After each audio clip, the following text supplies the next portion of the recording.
चीनी बनावटीच्या इलेक्ट्रिकल गाड्या नियमांचं उल्लंघन करत असून त्यांना नियमांच्या चौकटीत आणण्यासाठी त्याबाबतही बिलामध्ये समावेश करण्यात यावा. आमदार डॉक्टर मनीषा कायंदे यांचं वक्तव्य.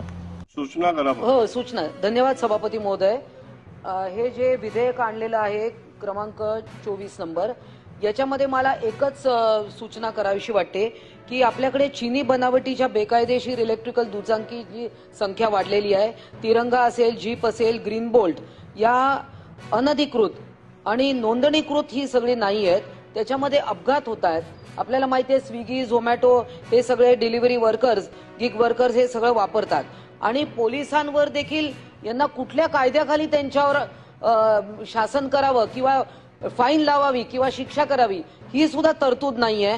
आणि त्याच्यामुळे काय होते की या सगळ्या वाहन आल्यामुळे आपल्याकडचे जे भारतीय बनावटीच्या ज्या कंपन्या आहेत जे त्यांचं मोठं आर्थिक नुकसान होत आहे. कारण या सगळ्या चीनी बनावटीच्या येतात आणि आपण इकडे जर का शासनाचं उत्पन्न वाढवण्याच्या दृष्टिकोनातून हे बिल आणतोय तर या चीनी बनावटीच्या ज्या सगळ्या दुचाकी आहे त्याच्यामध्ये त्यांचा ताशी वेग 50 ते 60 किलोमीटर असणे, परंतु हे त्याच्याही पेक्षा जास्ती आहे.